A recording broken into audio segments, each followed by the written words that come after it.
From the moment anyone heard about this story, it was what? Because it's mythic.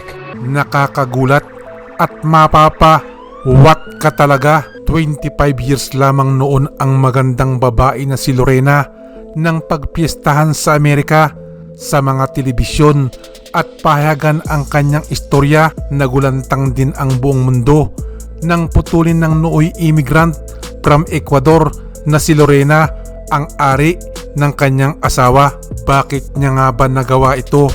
Ano ang nagtulak sa kanya at saan napunta ang naputol na talong? Hunyo ng taong 1993, umuwi ng bahay ang asawa ni Lorena na si Jan, isang bouncer sa bar, at ang isa pang matindi, dati itong matigas na US Marine. Tulad ng pangkaraniwang mag-asawa, nagtabi ito at pinagsaluhan ang malamig na gabi. Pero hindi naging normal ang lahat. Masama ang loob ni Lorena.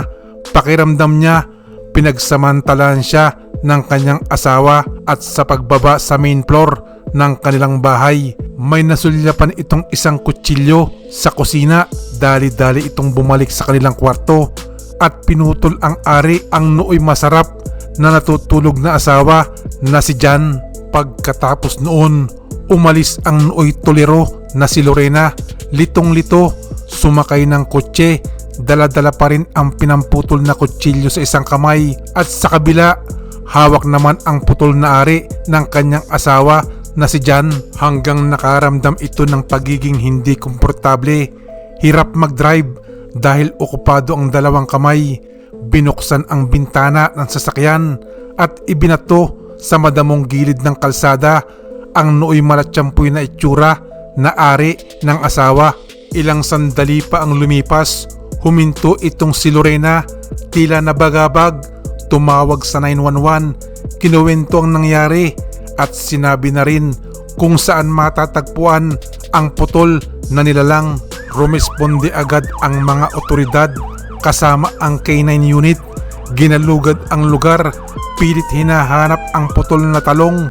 Swerte, natagpuan pa ito. Dali-dali itong hinugasan ng otoridad, nilagyan ng antiseptic at inilagay sa saline ice. Swerte pa rin itong si Jan dahil matapos ng halos 10 oras na operasyon, himalang naikabit pa ang naputol na ari.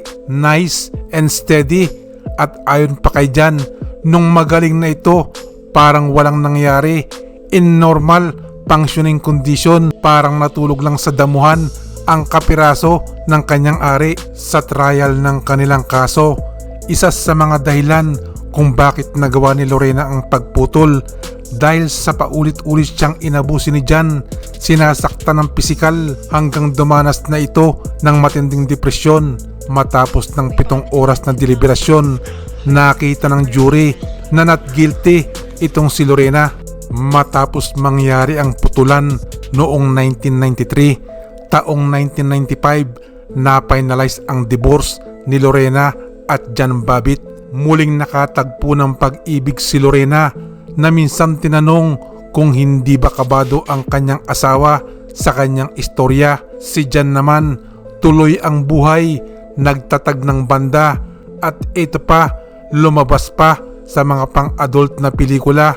Swerte pa si Putol na TV pa. Yan ang istorya na gusto kong i-share sa inyo ngayong araw. Abangan sa mga susunod ang ilan pang istorya na talaga namang kapupulutan ng aral o di kaya makadagdag sa kaalaman ng mga interesadong matuto. Kung nagustuhan niyo ang video, pakiclick ang subscribe button at pakiclick na rin ang notification bell. Maraming salamat sa inyong panonood.